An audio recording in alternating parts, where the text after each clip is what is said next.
The cost of unexpected bills. Oh, this is a great, real quick article that I'm very interested in, and you should be too. Apparently, my loud voice made my dogs jump like what? But then they went right back to sleep. All right, here we go. All right, so anyway, let's go into this. And the political calculations, these guys crush. And this is where I always use their famous right here, right here. This S&P 500 at your fingertips. I don't even know who does this, but these guys just freaking legends in my mind. Anyway, so this is important because all these people say, "But Josh, you never expect how about if I got to replace the tires in my car? If I got a new fridge, my fridge right there is what 12 years old. My range is 12 years old, and the HVAC is 12 years old. The roof is 12, 13 years old. I mean, these things get old; they got to be replaced. That's just a fact. You don't have to replace it all in one fell swoop. We had to replace a car because we gave one to my daughter in San Diego. So we had to replace one because I didn't have anything to drive. We have 4 cars. We got 6 drivers. So Maddie's get one. Chloe has one at University of Georgia. And between me, my wife, and my 2 boys, we share. We have 5 cars. Well, Maddie's got one, so it's not even ours anymore. We share 4 cars. No, 3 cars. 3 cars for 4 people, 4 drivers. And so when Calvin goes off to college, he'll get the 2013 Toyota Highlander. When Liam goes off to college, he'll get something. I don't know what he's going to get. And so then Charlotte and I have 2 cars. All right, anyway, so these are expenses. In fact, so we had to buy a new car for Charlotte because she had nothing to drive, essentially in this case for me. And so we leased that, and it's costing us $400 a month, and I'm paying $1,000 a month like I always do to make sure the leases pay off by the time the thing comes up. That's not an expense I had before, but now I do. This is just the operating cost, the cost of doing business as a human being. You have stuff you got to pay for. I never once said don't have any money in an emergency account. All these people say, but Josh, you said you could retire with 5% of your portfolio. I never once said don't have any money in an emergency account. I never once said don't have any cash. You're going to have expenses. The issue is how do you budget those expenses? These are unforeseen expenses. You don't know what they're going to be. Now, I knew I'm going to need a new car. At some point you're going to need a new car. Hopefully you pay cash for it. I don't have enough cash because I had to pay taxes. So I have to finance it. But a lease is so stupid. I just don't care. Whatever. Maybe you take it as a 401k loan to buy a new car. All that stuff is fine. But how do you budget for a roof? How do you budget for it? How do you know when it's going to go away? 10 years from now? 15 years from now? How do you budget for that?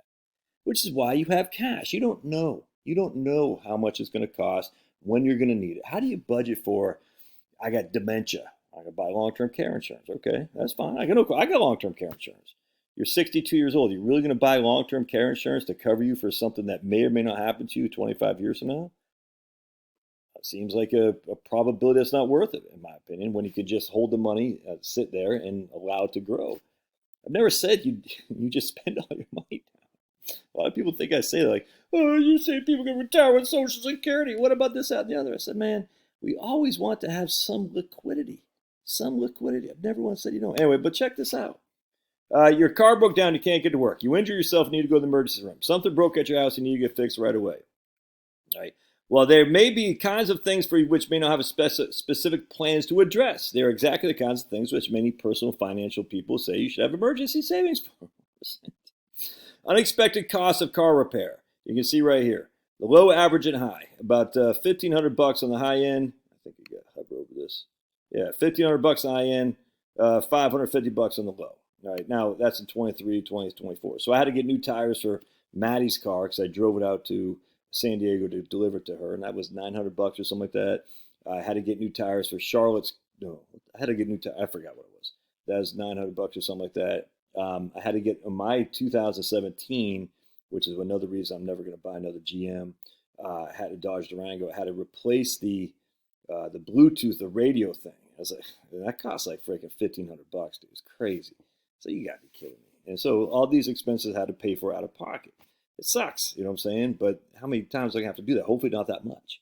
But yeah, you're going to have to pay for some expenses out of pocket. Okay, is that going to stop me from retiring? No. Here's a medical emergency right here because we have an insurance. See, I would actually disagree with this. Average cost, and this is the average cost, high cost of medical emergencies. I think what you'd want to use for medical is you say the out of pocket max. That's what I would use. So $18,000, $12,000, depending on what your plan is of insurance. If you're on a silver plan through Obamacare, probably be your maximum out-of-pocket cost probably going to be $12,000 to $18,000. That's what I would say instead. Now, I do have some clients who go through that every year because they have unique prescriptions and stuff like that. Top of the morning to you. This is my San Diego Starbucks cup. Surf, dude, surf's up. America's finest city. Hell no, it ain't. You know what America's finest city is, don't you? It is Peaks Island, Maine, where your old buddy Josh is from. Anyway, so I would use 18,000, 12 to 18,000, whatever your max out-of-pocket costs are. And you got your insurance premiums to pay, but you can budget insurance premiums. That should be part of your financial planning expenditures.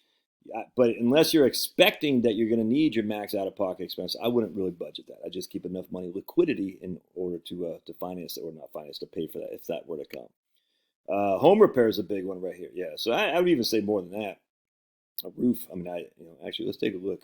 Roof replacements, because I'm not brave enough to do that. The guys who do roof replacements are legends to me, but I don't have the guts, the capacity, and that's just a tough job. Anyway, the average cost of a new roof is about $10,000, but it can range from $5,700 to $1,250 depending on the roof size and pitch. For average 2,200 square foot home roofing materials and any specialized labor is typically between $3,300 to $33,000. So you can see it's going to be quite pricey, $4 and $40 per square foot. All right, so just that's on a 2,200 square foot home. So again, I would use a roof as a what they use here is fix a home repair. Oops, I would use a roof as one. But so you got a medical experience emergency. I'd use your out-of-pocket max, say 12 to 18. Roof repair, probably $15,000. That's $33,000, and then the auto fix another $5,000 to $7,000. So for me, just having right there with those three things, a $40,000 emergency fund sounds pretty good to me, frankly. And again, not once have I ever said don't have any liquidity. I never said that. We need to have some cash to pay these kind of bills. It's just that simple. So I think these are a little bit on the low end, but that doesn't mean, like, look, man, new tires right there, $900. That's an average expense for your car. Medical emergency, $2,100. We got to pay EpiPens. Thankfully, Charlotte's got a good insurance policy now, but I can't remember what we had to pay for EpiPens. Oh, I have my aunt. She goes, your kids use EpiPens and you're anti-science. I was like, wait, because I don't like the science behind the 2020 thing. That means I'm anti-science? That doesn't make sense. But you don't believe in climate change. I said, because I don't believe the way they're positioning climate change means I don't like science. Oh, that's weird. But I just kind of chuckled because she's like, how do you not like science when your kids have EpiPens? I said, oh, so science is all-inclusive, which includes the 2020 stuff and climate change. Gotcha.